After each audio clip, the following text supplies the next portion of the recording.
Hello and welcome. This is The Unexpected Happened, and I am Rebecca Thompson Hitt, and I am here today with Tamara Jurkin. Huh? Huh? And we're going to be talking about, Tamara is going to be sharing with us this, how to support our body through power of nutrition and sleep. And we have been talking about um, the hurricanes, which is what started this whole conversation. We had two hurricanes back to back in Florida, where I have been living, and I'm watching so many people are needing support. And so as is my nature, I create resources. Other people go out and cut down trees and, find people meals. I create resources. So that's what I do with my energy.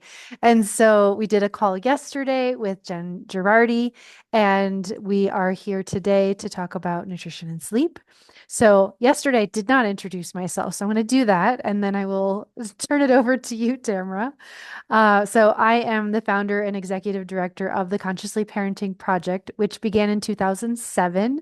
So I've been doing this for a long time. I am a holistic marriage and family therapist. That is what I call myself. And I support individuals, couples, and families to connect and nurture and repair their relationships. I and heal their relationships. I'm the author of three and a half books. I have published three, and they're about parenting. And the fourth book is called It's Never Too Late to Heal. It will be out in November, pre-sale, and then you'll be able to get your hands on it in December. So I'm excited about that. And I have a special interest in pre and perinatal somatic psychology.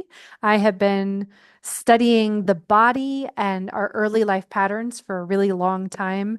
But before that, I was interested in attachment and trauma, kind of a geek about that kind of thing. And so this is right up my alley. I want to understand, how does the body respond in different events? What do you do about it? And nutrition and sleep is a big part of what you do about it, what happens in your body, and then how can we support the body? And you don't have to have gone through a hurricane to benefit from this information.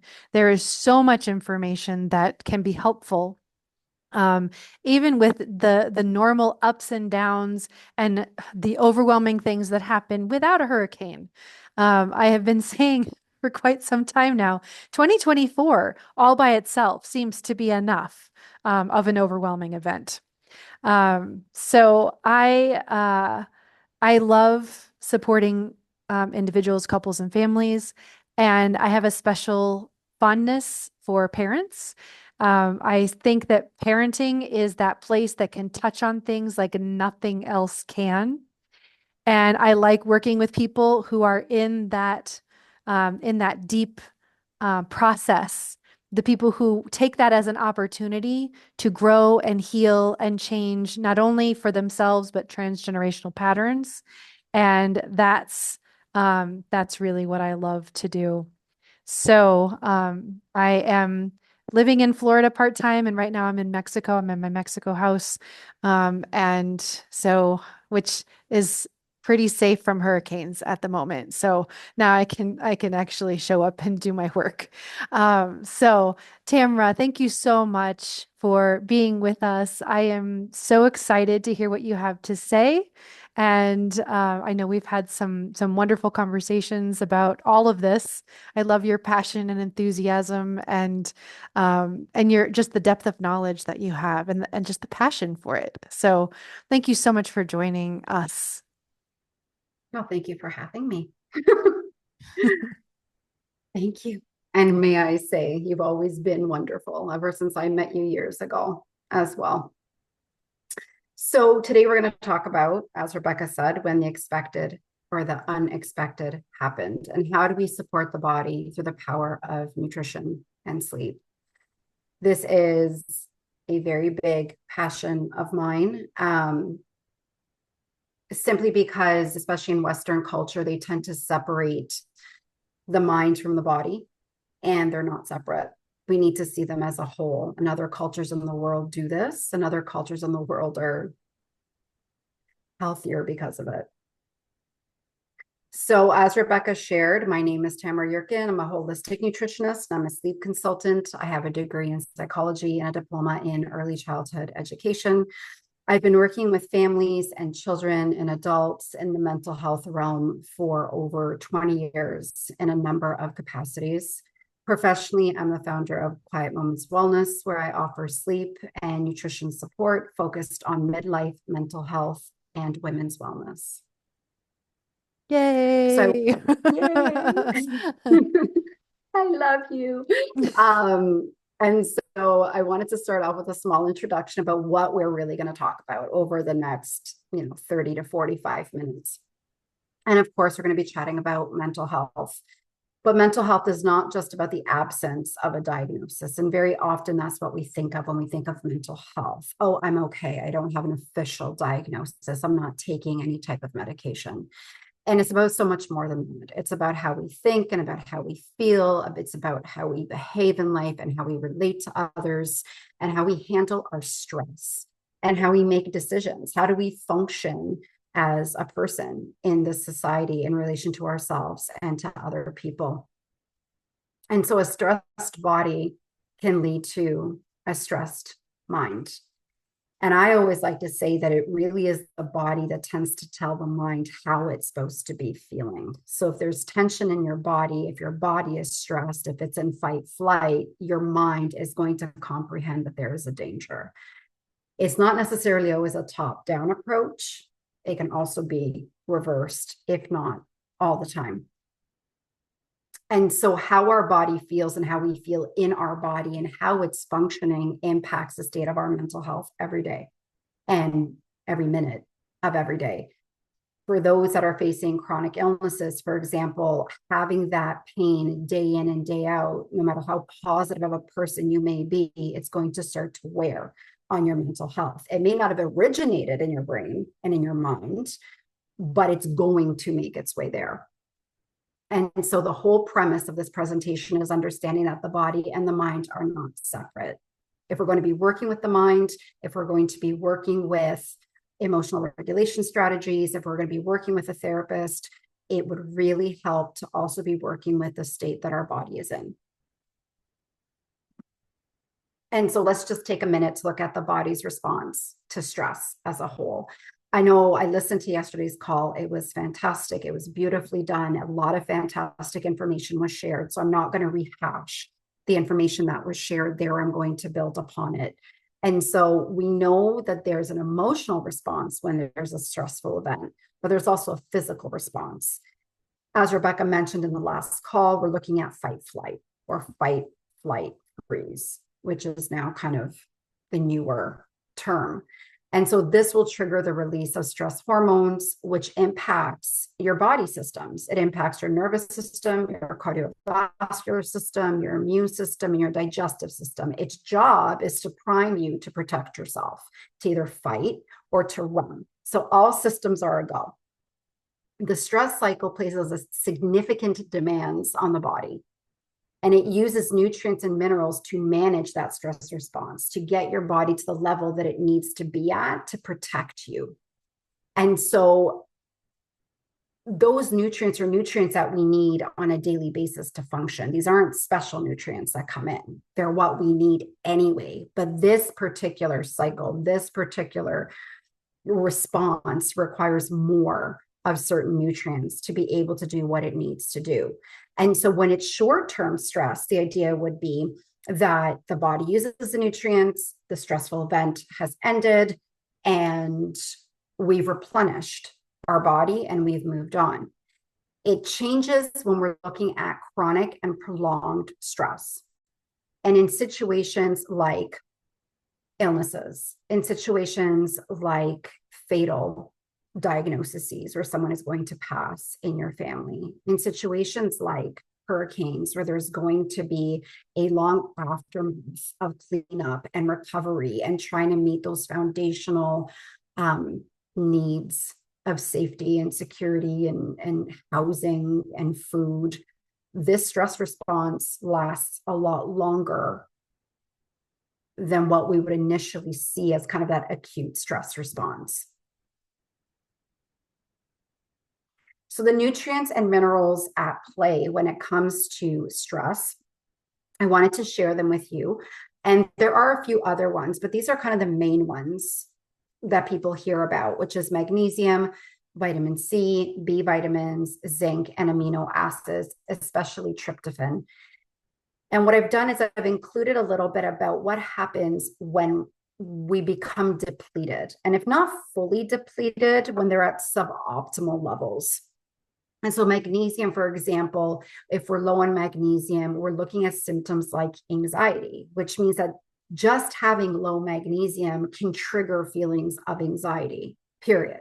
Whether or not you have an anxiety diagnosis, whether or not you're someone that's prone to being highly anxious, this alone can trigger anxiety in people. Muscle tension, irritability, and sleep disturbances. With vitamin C, we're looking at a weakened immune system. And with a weakened immune system, that will naturally make your ability to recover from stress longer. We're looking at B vitamins, which can lead to fatigue, mood swings, irritability, and difficulty coping with stress. Zinc, same thing as vitamin C. We're looking at immune function. It can also worsen feelings of stress and anxiety. And then the amino acids, which,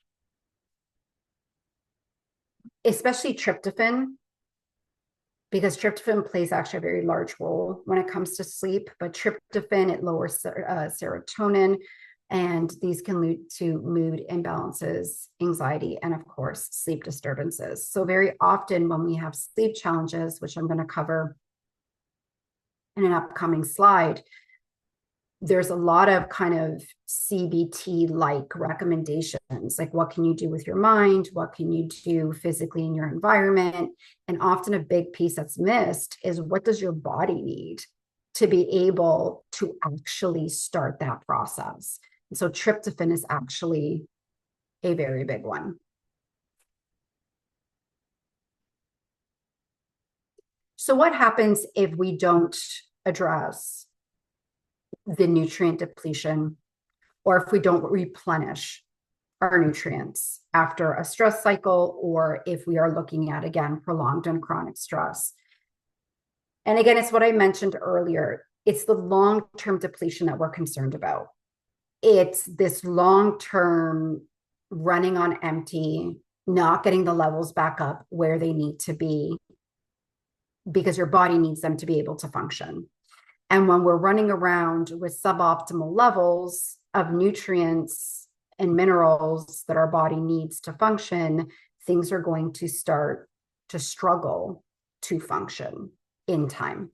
It may not be today, it may not be tomorrow, but 2 years, 5 years, 6 years down the road, we may be facing consequences of that. I wanted to touch a little bit upon digestion before moving on as well, because this is a very large piece of the puzzle when it comes to healthy eating and nutrition, is ability to digest what you're actually eating. So you could be eating a fantastic diet, for lack of a better word, but if you're not digesting it, you're not absorbing it. And so when we're in fight flight, the digestive process by design is not of primary importance, because it can't be. All the energy needs to go to our extremities. All our energy needs to go to other parts of our body that needs to get us out of the situation that we're in, or fight our way out of the situation that we're in. And so again, it's meant to be a temporary state. It's not meant to be prolonged. Unfortunately, especially in Western culture, a lot of us are in a prolonged state of stress, whether or not we realize it. And so digestive issues are actually one of the top issues, I would argue, when it comes to physical health for most adults and children. Everything that's being shared today in this presentation applies to children as well. And when I work with children and parents say, there's digestive issues and they won't go to the bathroom properly, or they can't go to the bathroom properly, one of the first places I'm looking at is their stress and anxiety response. What is their life like? What are they dealing with? And are we looking at a stress anxiety issue that's affecting and essentially kind of shutting down their digestive system? And why is that important? As I wrote here, it's not necessarily what we're eating, it's what we're absorbing. And so there's a big focus on, well, I have my protein, I have my fiber, and I have my healthy carbs, and I have my fats, but I still feel ABC, or I'm still not reaching this goal. And that's where we need to look at, okay, great, but are you absorbing that? Is it being broken down properly in your digestive system to be able to absorb the nutrients that you need to get to where you want to be? And so how does this all impact sleep? Most adults, I would argue, have struggles with sleeping. It's actually quite a big percentage, at least it was before COVID. I imagine that it still is. And so fight flight, again, makes it harder to fall asleep and stay asleep. It's cortisol, it's stress, it's what's going on in your body that's making it difficult. Often what adults will tell me is that they can fall asleep, but then they wake up in the middle of the night and they can't fall back asleep because their mind is racing and they're overthinking, and all kinds of thoughts and all kinds of what if situations enter into their mind. That's a stress response. That's an anxious response. But we also need to look at suboptimal nutrient levels, because we know that there is nutrition that supports sleep. And so again, looking at that mind-body connection, looking at, do you have the right things in your body to support your body to be able to do this most basic function of going to sleep? We can have all the tools in our mind, but if our body's not where it needs to be, it's still going to struggle with where it wants to get to. And when we're talking about consequences of poor sleep, because so many adults are sleep deprived and we manage, we're busy, especially, I'm a mother, I have 2 young children, we're busy, it gets busy. And sometimes the only time you feel like is that time when you should be sleeping. And then it becomes which one do I choose? Do I choose to stay up for a couple of hours, or do I go to sleep and get that extra little bit of sleep? And so we need to understand, though, that when we do this long term, when we have affected sleep or sleep deprivation or poor quality sleep, it's going to contribute to irritability and anxiety and mood swings. It's going to make it harder to cope with challenges, day-to-day challenges, and large, overwhelming events. We're basically running on empty. When it's consistently disrupted, though, it's known to worsen anxiety and depression. And in postpartum women, what they've found in studies is that sleep deprivation will light up the same part of the brain that anxiety will light up when they're doing MRI studies and brain mapping studies, if that's the right term. And what that tells us is how closely linked they are. And so if you're somebody that's struggling with anxiety and you're struggling with sleep, we need to be looking at how are we going to be getting you more sleep, because we know that it's a cycle where one exacerbates the other all the time. It also, triggers feelings of hopelessness, sadness, worthlessness, and again, increases that worry and that rumination, which very often will happen in the middle of the night when it's quiet and dark and no one else is around to take your mind off of it. But it also mimics symptoms of ADHD. And so in very young children, the question has been brought up before, is it sleep deprivation or is it ADHD? Because it's actually the clinical picture has a lot of similarities. And we're learning more about sleep as the years go by. But this is actually a very big one, because it's amazing how many school-age children are running on very little sleep. I'll tell you that. Having worked in that field for many years, it's amazing how much little sleep they're really running on. And so it creates a cycle. The stress contributes to the poor sleep, and the poor sleep increases our stress. And then we have more anxiety, and we have emotional difficulties, and we have our mood swings, and then we just repeat that cycle over and over and over again. And to get out of that cycle, we need to be putting things in to help us break out of that cycle. So what are some tips and steps that we can start with when it comes to nutrition and sleep and recovery? So looking at nutrition, we want to be prioritizing whole foods. And when I talk about whole foods, I'm talking about non-processed foods. Before, we used to say, shop the perimeter of the store. These are really the foods that are going to provide the body with essential nutrients and antioxidants and fiber and all those good things that we need to support and give our body the nutrients. It doesn't necessarily have to be organic. So very often I'll be asked, well, I can't afford organic. Does it have to be organic? No. Your banana doesn't have to be organic. I'd rather you just eat the banana. That's what matters. I'll also be asked, was frozen okay? If I can afford frozen, yes, absolutely. That is fine. If that's what you can afford, if that works for you because you won't eat, 5 avocados before they go bad, then buy a frozen bag of avocados. What people don't realize with frozen foods is that they're very often picked at their prime. And so they're picked at a time where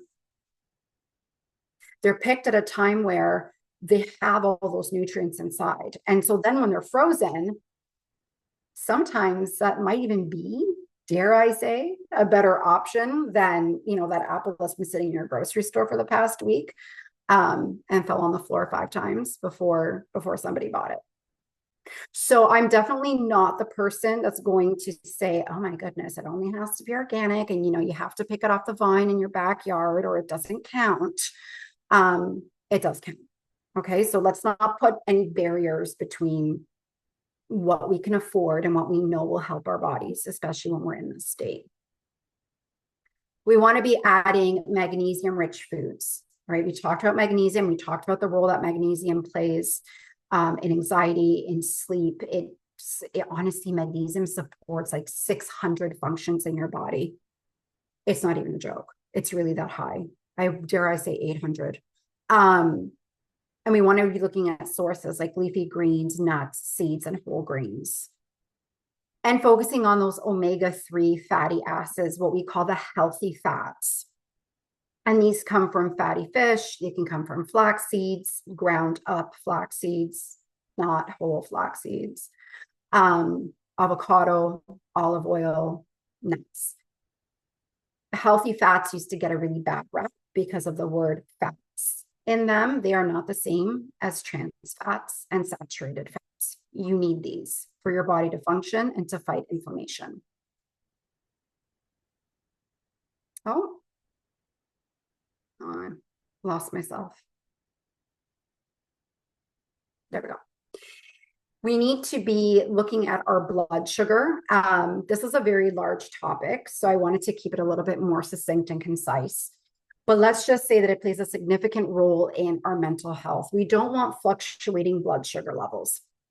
And when we think blood sugar, we tend to think diabetes. You can have blood sugar fluctuations far away from being diagnosed with diabetes. When we think about blood sugar, we want to think about steady. Okay, that's what we want. We want steady. And so unstable blood sugar levels is what brings irritability, mood swings, anxiety, panic attacks, shakiness, sweating, fatigue, brain fog, aggressiveness, rage. And very often people that are struggling with their mental health and with anxiety, this is one of the first places that we look at. Because if we can get this in order, we can help with the overall picture. So we want to be focusing on including protein, healthy fats, fiber, and whole grains at every meal.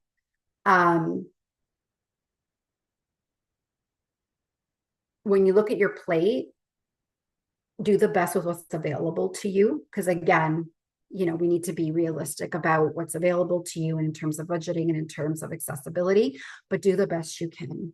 to make sure that you have a little bit of protein. It doesn't have to be meat if you're not a meat eater, but some form of protein, healthy fat. They could just be a little bit of olive oil on your plate. Okay. Fiber and the whole grains, and eat regularly. So very, very often there tends to be two types of people. There are people that comfort eat. So when they get stressed, they eat for comfort a lot. And then there are people that will forget to eat as a stress response, or they lose their appetite. I lose my appetite. And so I have to make a very concentrated effort to eat my meals. And I have to make a concentrated effort to make sure that what's on my plate is going to give me what I need. Somebody looking in would be like, do you have an eating disorder? Because I'm sitting there like looking at my plate saying, do I have this? Do I have that? Do I have this? Do I have that? But I don't have an appetite.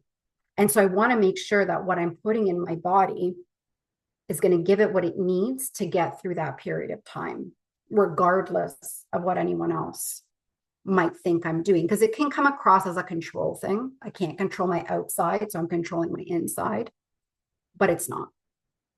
And so just being mindful of what we need and making sure that we're putting in what we need. And in the chat, Jen just said, or both. I forget to eat, and then I comfort eat the whole box of cookies, and which is, to your next point.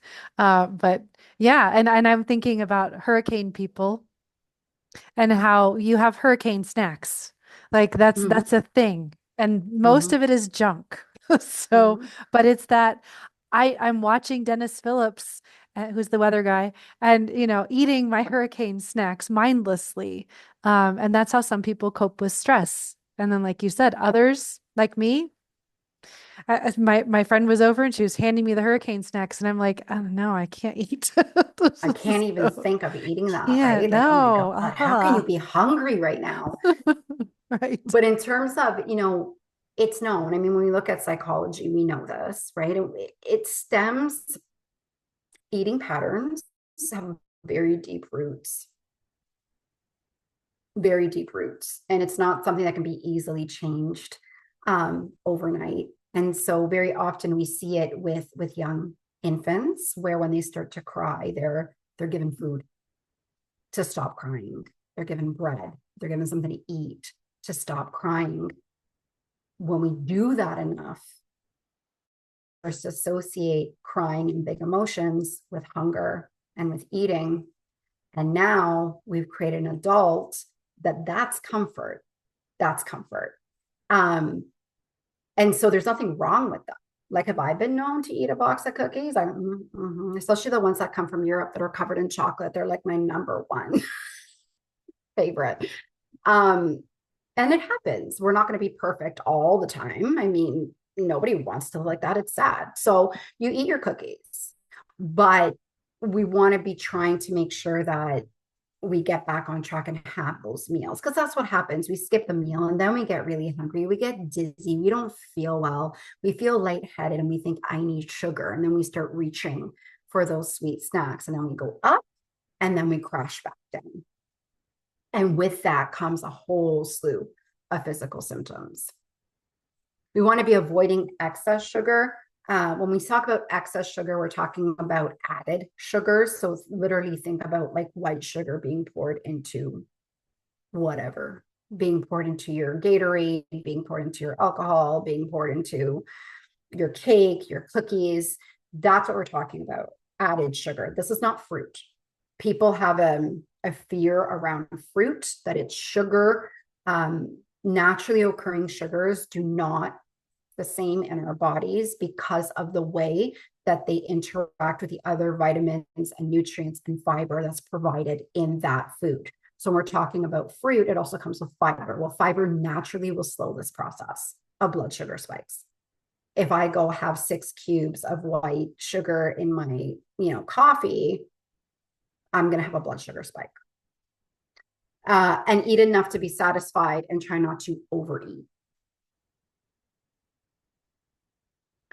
And of course, staying hydrated. This I find to be one of the biggest challenges with adults, is actually staying hydrated. Many adults will say to me, like, I forget, I'm horrible. I forget to drink my water. And how you know you're not is if you're only like urinating twice a day. You should be really urinating 3 to 6 times a day. And it should be a very light color of yellow. If it's very dark, if it smells very strong, if you're going only 2 times a day, you're very likely dehydrated. And so we know that this worsens stress and fatigue overall.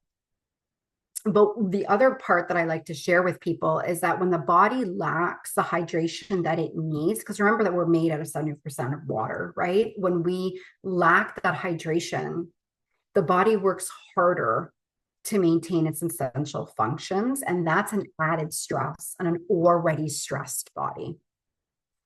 This is kind of like fasting, which I'm not going to get into because that's a whole other conversation. But if you're already stressed and then you introduce fasting to an already stressed body, you're increasing your stress response. You're not helping the way that you think you might be helping.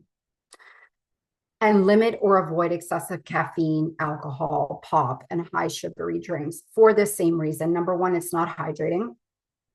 And number two, we're looking at those blood sugar spikes. Alcohol,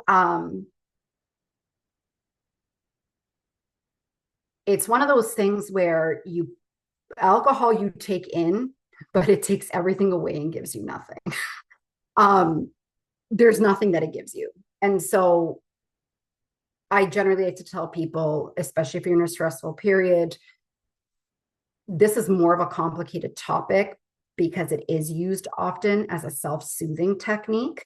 And it's definitely not, it wouldn't be fair for me to talk about this right now in, 5 minutes because it is a large conversation. But if you're somebody that can limit or stop, I would suggest that you do. You'll feel better overall during this period. And then avoid caffeine and sugar before bed. Again, these stimulants spike cortisol and they disrupt sleep. And to those that are sensitive, it can actually increase anxiety and your irritability and make you shaky and hyper. And then you crash after that and don't feel so great. And for women 40 plus in that perimenopausal stage or even postmenopausal stage, you may be noticing that you can't handle the caffeine and your coffee the way that you used to before. This is very normal. It has to do with our hormonal changes, and we need to pay attention to that. If our body's saying, look, I can't handle it anymore, we need to listen and we need to make changes. That doesn't mean you can't have coffee. It just means that it may look different how you're having it. And so for most people, they find having their last coffee around 2 o'clock is best. That helps them sleep. And again, just being mindful of caffeine amounts. So a caffeine in espresso is a lot less than caffeine in a filtered cup of coffee. And also how many cups a day are you having and where your other caffeine sources coming from. With young children, they may not be drinking coffee, but they may be getting caffeine through other sources, like certain, soda pops, like certain chocolates, like certain snacks. And that could be affecting them as well. So, quick question, Tamara. Mm-hmm. Is it just the caffeine, or is there anything else about coffee specifically to avoid? Like, is decaf a good bridge for the coffee comfort habit? Yeah, I would say yes. So what you're going to find, it depends how much you love your coffee. I love my coffee. And so I'm not someone that can just be like, I'm not going to have coffee. And so if I'm looking to cut down, then I might say, okay, I'll have my one coffee in the morning, then maybe a decaf later in the day instead of a coffee or a half and half, right? Decaf has a lot smaller amounts of caffeine in it, but let's be real. People want coffee, especially in highly stressful times, because they're looking for the jolts to keep them awake, right? Decaf is a great option if that's something that you like and you can stomach and it's available to you. You might hear some concerns around the fact of how it's made and that nutritionally having regular coffee beans is a better option. But You can just have your decaf. It's fine.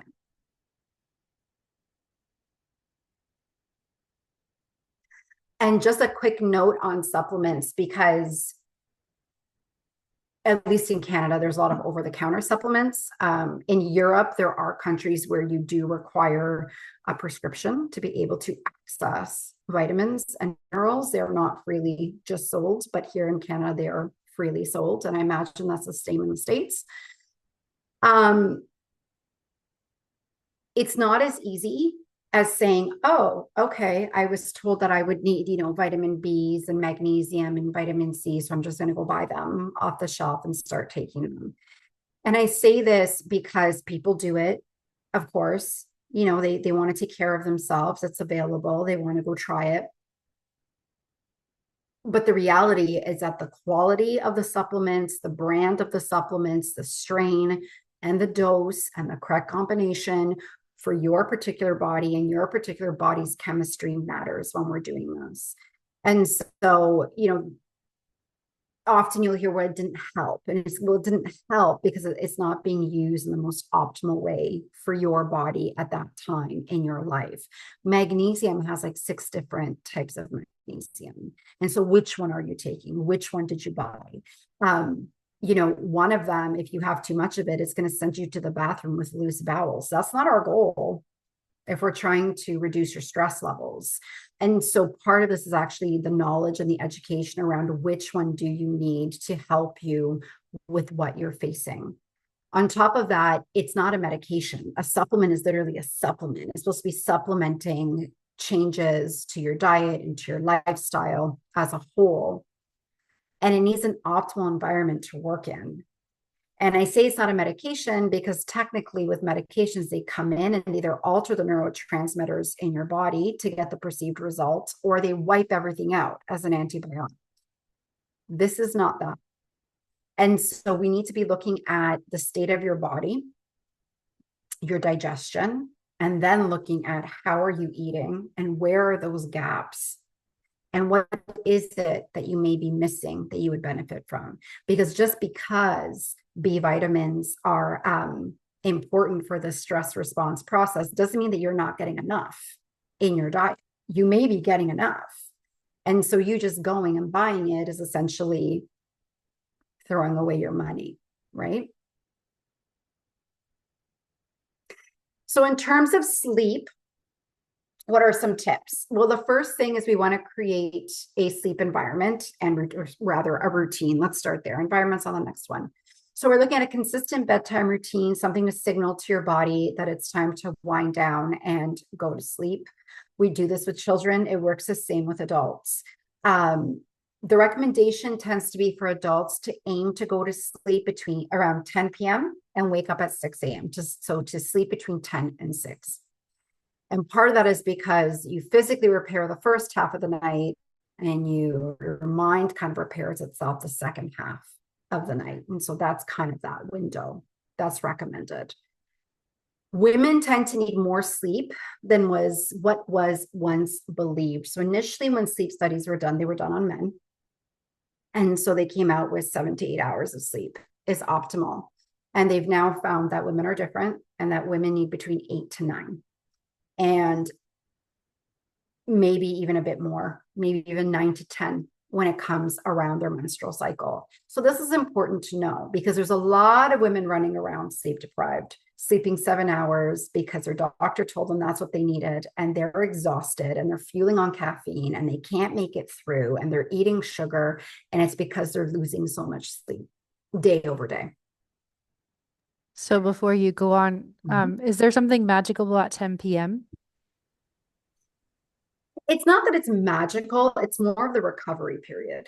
Okay. So they're saying that the brain will recover itself between 10 and 2, or rather the body physically recovers itself between the hours of 10 and 2, and the brain and the mind recovers itself between 2 and 6. And so the idea would be that if you miss that window, you're missing part of that recovery time. And so we see it a lot in postpartum women because they usually can get the first bit of hours of sleep in, but they're usually up the second half of the night with the child. And then the anxiety sets in, and then the Right. depression sets in, and then the mental health starts to take a hit.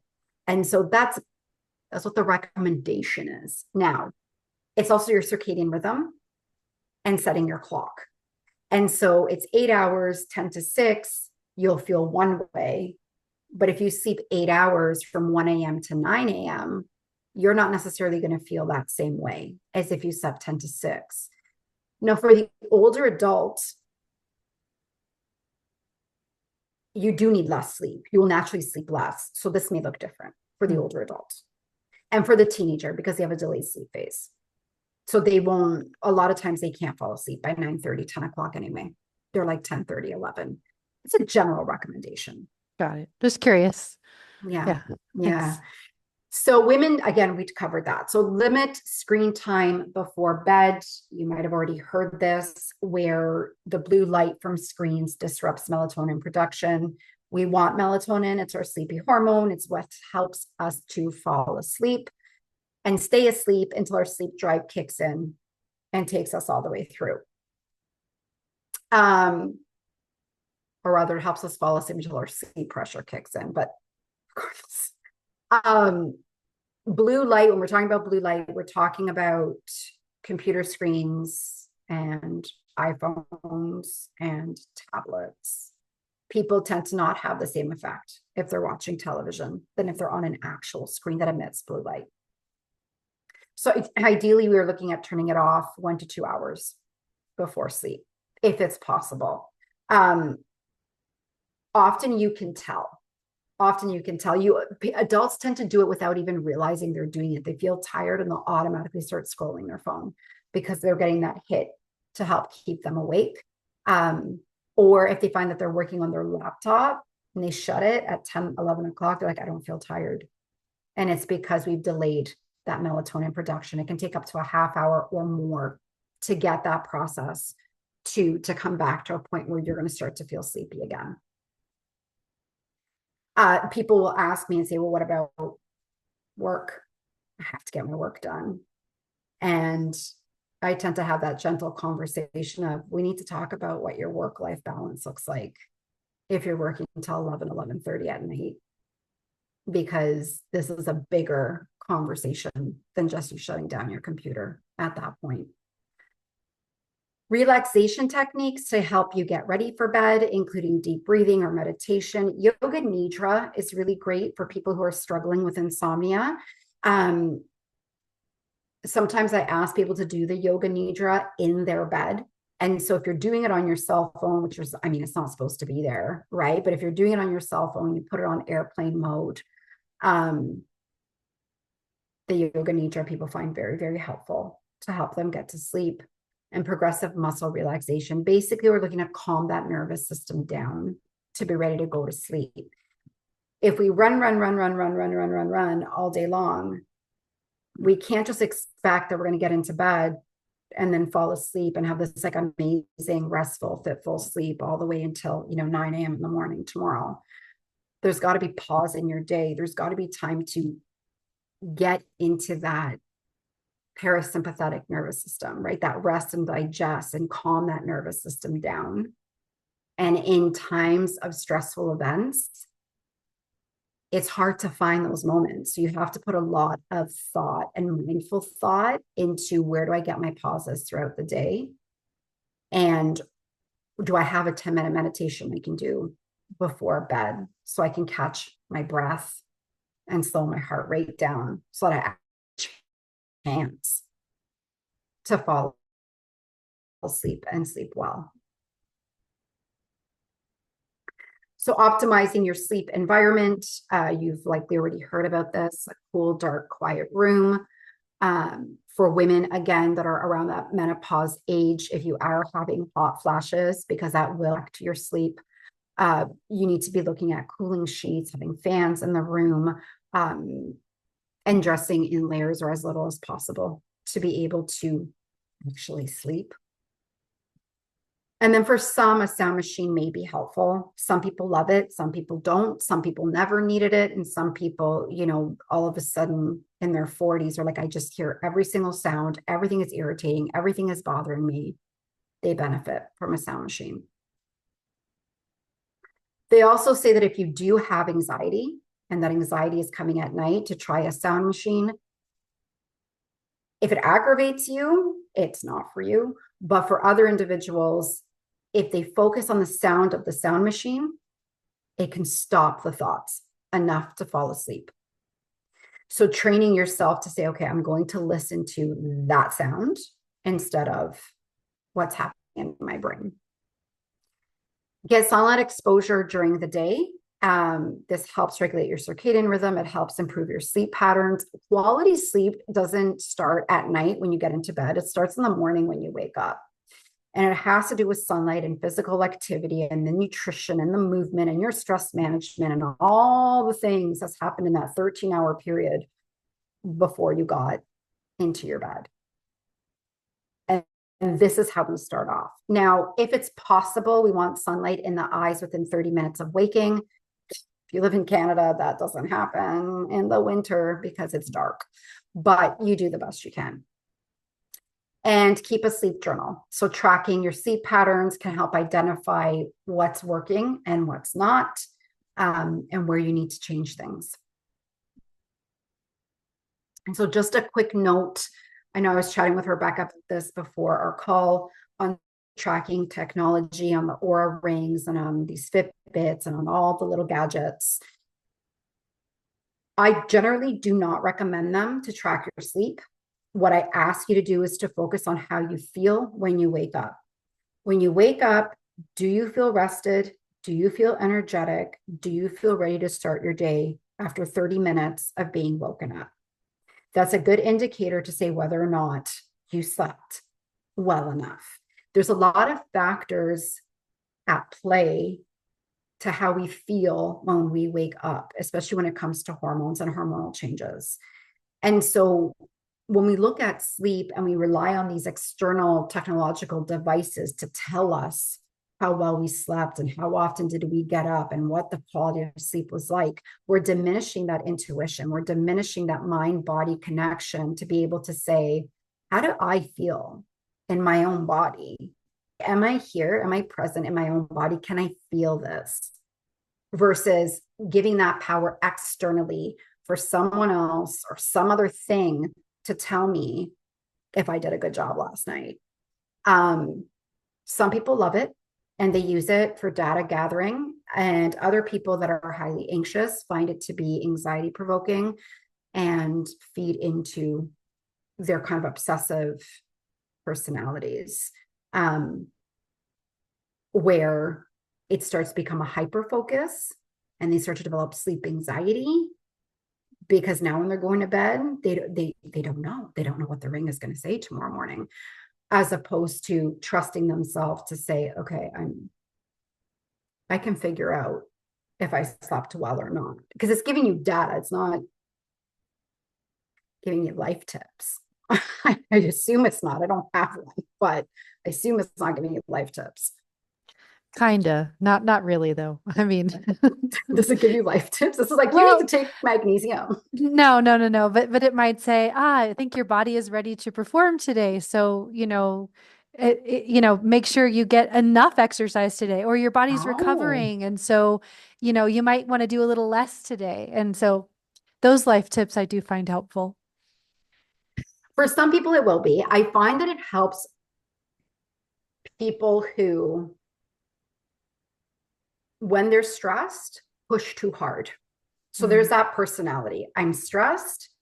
And when I'm stressed, I do, and I do, and I do, and I do, and I do until I burn out. And I don't know how to stop myself. Until your Fitbit says your readiness score is a 0 instead of So a for 100. those people, it may be helpful, right? Because they're like, oh, Not that that's ever Fitbit. happened to me. No. Fitbit is saying I need to take a breath. There it can help. And it's also like food tracking. Like I'm not big on food tracking for people and counting macros and weighing foods and that type of stuff. I do not recommend. However, in situations where it's someone who's been a chronic undereater and they don't actually know what a full plate should look like, they don't know Mm. how much carbs am I supposed, how much rice am I supposed to put on my plate? It can help. It can help to say, this is what a plate looks like. This is what a serving of meat at your age should look like. I mean, we've got moms that are having dinner by eating the crust of sandwiches from their children and finishing their juice box and telling me that they ate lunch. So in those situations, being Mm-hmm. able to say, this is what it looks like for you can help, but it's personality and it's where you are with your mental health, because that stuff doesn't always help. Yeah, absolutely. Yeah, thanks. And so for final thoughts, we talked about, obviously, the whole series is on overwhelming events, but minor stresses accumulate over time as well and can contribute to your body's stress load. And so some of those examples are provided there. Poor diet choices and skipping meals and fasting can actually be a great stressor on people, especially, again, perimenopausal, postmenopausal women. Dehydration, too much caffeine, lack of sleep, constant exposure to screens, environmental stressors, sedentary lifestyle, not moving enough. Like, you need to be moving. We were not designed to sit nearly as much as we do. And emotional suppression, which Rebecca could talk about for hours. These promote stress in your body. You don't think it because they're not those kind of like big T traumas. It's not those big, huge, I had a car accident, so that's stress. But these are also stress. Having young children is stressful. Having aging parents is stressful. Having a sick spouse is stressful. These stresses still matter. And so it doesn't have to be, well, I'm managing fine, I'm fine, until I'm not managing fine. It can be, I recognize that I'm here. I recognize what's ahead of me. I need support. I need support physically and I need support mentally to be able to make sure I'm okay when I get to here. Because too often when we get to here, you're burnt out and you can't get up, right? And so by addressing these smaller stressors day to day and looking at how you're doing, checking in with yourself every few months, how am I doing? What does this look like? What's this year been like? Rebecca was sharing, like, with 2024, like, if everything's already been a roller coaster, am I really okay? When we do this and we address this, we build our emotional resilience so that when larger things do happen, we're in a better state to be able to cope with it. And we already have those habits in place to be able to take care of ourselves when it's happening. You might have heard people say, you get sick from stress. I don't know if you've ever heard that. People say you get sick from stress. And some people laugh at it, but you do. You get sick from stress. And I would argue that many, if not all, disease stems from the stress response in your body, and your body running in a way that it's struggling to run for so long before something has to give. And then one thing leads to another. And here we are. Okay. I'm done. Okay. I'm done. That was a lot of information. Yeah. Questions? Yeah. So Trey says, ahem, Samsung watch comes with yoga nidra recordings that show prominently if my sleep score is low. Life tips for the win. So it's from Ooh. Trey. I like that. Thank you for sharing that, Trey. Well, that's fancy. Yeah. And then Jen had a question. She said, I've been noticing that at some points in my menstrual cycle, I have more anxiety and Mm-hmm. also that I need to eat more food during that phase. Mm-hmm. Sometimes I don't really feel hungry though, and it's hard to tell whether I'm craving food because of anxiety or I'm actually needing to eat more food than I usually do. Any thoughts on how to figure that out? So at what part of your menstrual cycle do you find that you're getting hungrier? Let me see. Now I can see the chat box. Hang on. Mm. A few days post ovulation. Mm-hmm. Okay, so Jen, I'm not sure what your ages. Um, are you over 35? Just help me here. Just say yeah or no before I get, okay. 38. But just before I assume anything. Okay, so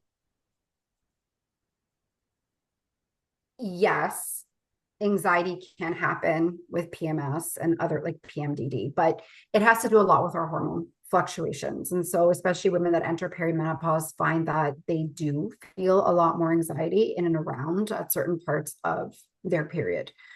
Um, and so you put here that sometimes you don't feel hungry. Okay. So generally, this is what I tell people. If you feel hungry, eat. I know it seems like such a simple thing to say, but sometimes that's really what it comes down. It's if you feel hungry, eat.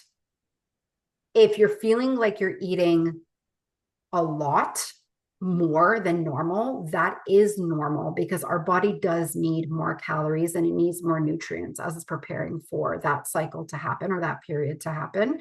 It also depends on other factors like how active you are as well.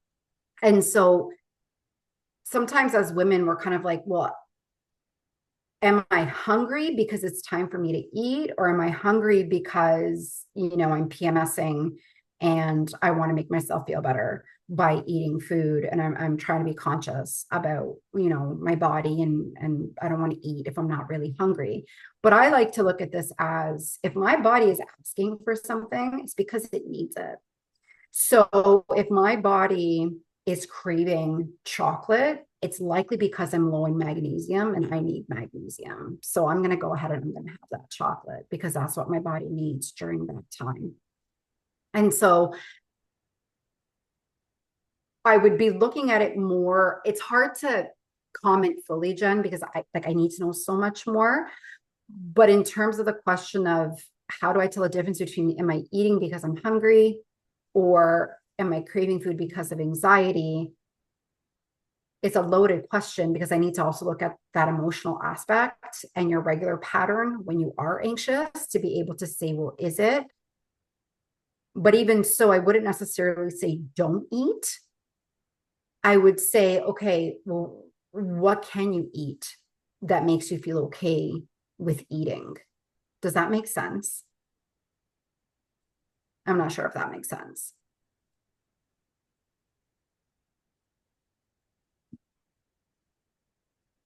Does that make sense, Rebecca? It did make sense. Yeah. Okay. Okay. Because I just find, and I'm not saying that this is Jen necessarily, but I do find that women are very hard on themselves when it comes to their eating patterns and how much food they're eating and that calorie intake. And so understanding that around your period and certain parts of your cycle, you will be more hungry. That's normal to feel that way. Your body will want what it needs to help that process happen. And so I'm always the one that'll say eat if your body's craving it. But again, without understanding that kind of emotional aspect of your natural anxiety pattern, it's hard for me to say whether or not it's coming from a place of anxiety. So she said in anxiety, I crave sugar, which Mm-hmm. probably isn't what my body needs. Mm-hmm. And then so she also said, are there specific things that you would suggest focusing on eating? There are foods that we do introduce for women that find struggles around their cycle, that find struggles around PMS. There are foods that we can recommend that we know does support your body and give it the nutrients that it needs to support the process, but also to help you kind of with that mood aspect of it as well. Because for some women, they only become anxious in certain parts of their cycle. They're not anxious normally. It's just something that's triggered hormonally. And so there's definitely things we can do. Um, yeah.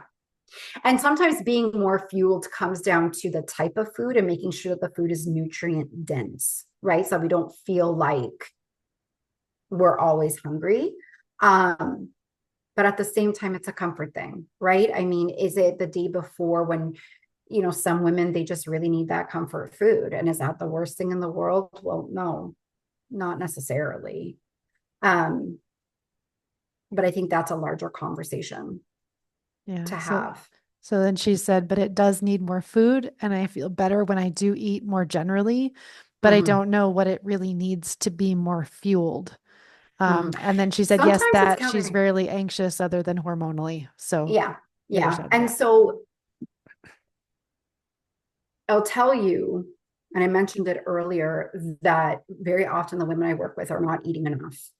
They're not eating enough of calories for their age, for the stage of life, and for their physical activity level. They're just simply not. And they're not because of a number of reasons. And sometimes it's not intentional, it's just that they're not. Um, or they're not eating enough nutrient dense foods to keep them full. They're not eating enough fiber. They're not eating enough protein to keep them full. And so what's happening is, 2 hours after lunch, they're hungry again. They're hungry again. They're hungry again. And so what we look at is those satiating, filling foods to make sure that we're giving your body what it needs, but we're also supporting that feeling of being full. If you find that you're snacking a lot and it's kind of, driving you crazy at the end of the day. So, Sophia, I know this is probably something you said at the very beginning, but are you saying that stress is actually depleting us of the vitamins you discussed, or is it more in need of these nutrients when we are stressed? So, it is in need of the nutrients when you are stressed, but if you're not replenishing those stores, it will deplete them. Right. So if my body is burning through magnesium, which is the number one thing that it will burn through under stress, if I'm not replenishing that magnesium in my body through my diet and through my supplementation, if I need that, eventually I'm going to deplete the stores of magnesium in my body. And it may not be deficient, like it may not be depleted to the point of deficiency, but it can become suboptimal, which means that there's just not enough. And so whatever little is there, it's being used to continue for our physiological processes to keep functioning, but it can't help our stress because there's just not enough to get there. And so that's why we need to make sure that we're eating those whole foods and we're introducing the foods that we know not calms our stress. It can calm anxiety, but supports that level to make sure that as long as our body needs it, there's enough in there for it to burn. And then once the cycle is done, that we continue to replenish so that we continue to have enough nutrients and minerals in our body. Does that make sense? Hmm. Yeah. And so Mhm. I guess the question that I have there is when you're in an acute stress situation, hurricane, loss, whatever it is, is it possible to eat enough, or is that the kind of situation that you would need to consider supplementation? Can you get enough from food? The majority of holistic nutritionists will tell you no, you won't be able to get enough from food in those situations, partly because of the accessibility to your food, how much food is available to you, how much food can you actually handle eating, depending on your appetite at that time. And then we get into things like, well, how was your food grown? And how fresh is it when we're looking at the nutrients that it actually provides at the end of the day. If I pick lettuce from my garden that I grew, it's going to be very different than if I go buy lettuce at the grocery store that got it shipped in on Sunday and now it's Friday, right? Like these are going to be different Mhm. variations of vitamins and nutrients that are available to me. And so very often when we are in high stress situations, we do benefit from supplementation. But if we are in stressful situations, sometimes we're not thinking about that and that's not an option for us, or we can't go and get it. Um, when my father was dying in Europe, I mean, I was in Europe.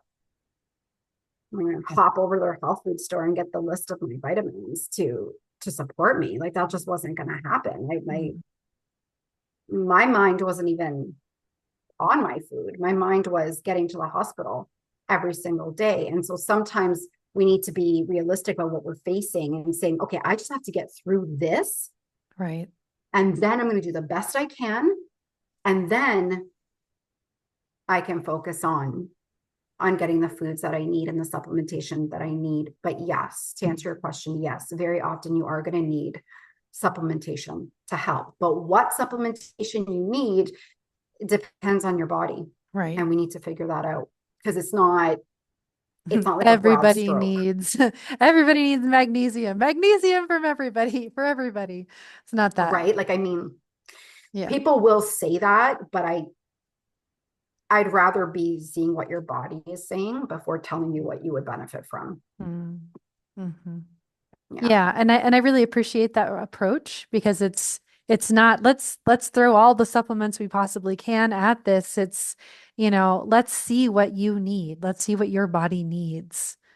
Well, And I mean, it's not any different than what we call the pill pushing doctors. I mm, mean, yeah. food needs to be the first source, right? Like we need to eat, and we need to eat the right amount for our body. We need to eat the right macronutrients, and we need to be eating in the right way that supports us. And any gap that exists for whatever we're going through, then sure, we're going to look at supplementation, but it shouldn't even be a long-term thing. Like we shouldn't just be taking supplements for years to come. Hmm. Um, it's to get us to a better point, and then you should be able to get off of that supplement until you need it at a later phase again. Right. Great. Thank you. Thank you for that. Wow. Well, thank you so much. I'm not seeing any more questions. Thank you for the great questions, everybody. And thank you, Tamara, for your great presentation. You've given us a lot to think about. I can see from the questions and the comments here, and me too. So yeah, really appreciating your expertise. Thank you for taking the time to be with us. So grateful for that. And so how can we find you? What's your website? It is quietmomentswellness.com. I can put in the chat box here. It is under renovations, but it is there.